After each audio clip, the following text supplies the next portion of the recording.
బాల్క సుమన్ మీడియాతో మాట్లాడారు. తాను ఎక్కడికి పారిపోలేదు, ఇక్కడే బీఆర్ఎస్ ఆఫీస్లో పార్టీ యాక్టివిటీలో పాల్గొనడానికి వచ్చాను అని స్పష్టం చేస్తున్నారు ఆయన. అయితే ఎన్ని కేసులు పెట్టినా భయపడేది లేదు అంటున్నారు ఆయన. తెలంగాణ ఉద్యమ సమయంలో తనపై 226 కేసులు ఉన్నాయి, అప్పుడే భయపడలేదు, ఇప్పుడెందుకు భయపడతాను, ఆ నెంబర్ని బ్రేక్ చేయడానికి కాంగ్రెస్ ప్రభుత్వం ప్రయత్నిస్తుందేమో అంటున్నారు బాల్క సుమన్.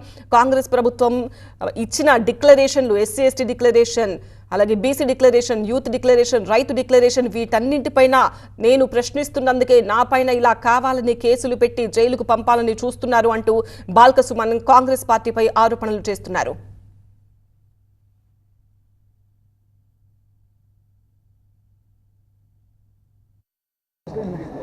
కాంగ్రెస్ ప్రభుత్వం ఈ 3 సంవత్సరాల పాలనలో ప్రభుత్వం ఇచ్చిన 6 గ్యారంటీల మీద కానీ, 420 హామీల మీద కానీ, వివిధ డిక్లరేషన్ల మీద కానీ ఎవరైతే గట్టిగా మాట్లాడుతున్నారో, ప్రశ్నిస్తున్నారో వాళ్ళందరి మీద అక్రమంగా కేసులు పెట్టి జైలుకు పంపించి వేధించుడు వారికి పరిపాటిగా మారిపోయింది. ముఖ్యంగా ఆనాడు తెలంగాణ ఉద్యమంలో 226 కేసులు భరించి సుమారు 4 సందర్భాల్లో లాఠీ చార్జీల్లో గాయపడి చెంచల్గూడ, చెర్లపల్లి జైళ్లలో 2009 నుంచి 2014 వరకు వివిధ సందర్భాల్లో జైళ్లలో ఆనాడు నన్ను టార్గెట్ చేసి కాంగ్రెస్ ప్రభుత్వం ఉంచింది. మళ్ళీ ఇవాళ అధికారంలోకి వచ్చినటువంటి కాంగ్రెస్ ప్రభుత్వం మళ్ళీ నన్ను టార్గెట్ చేస్తూ ఉంది. ఈ 3 సంవత్సరాల పాలనలో నా మీద 10ల సంఖ్యలో కేసులు పెట్టింది.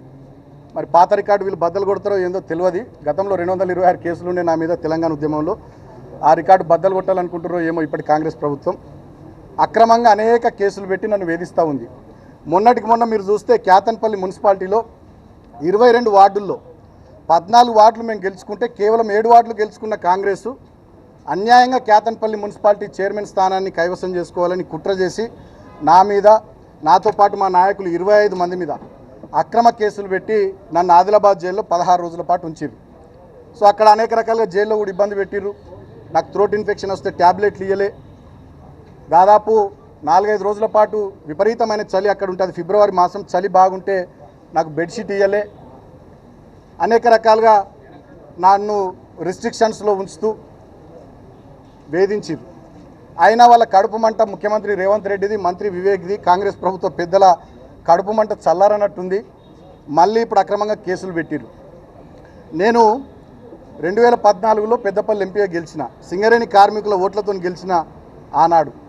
2018లో చెన్నూరు నుండి ఎమ్మెల్యే గెలిచిన మా మందమరి రామకృష్ణాపూర్ కోల్బెల్ట్ ఏరియా పెద్ద ఎత్తున నాకు ఓట్లేసి ఆనాడు ఆశీర్వదించారు.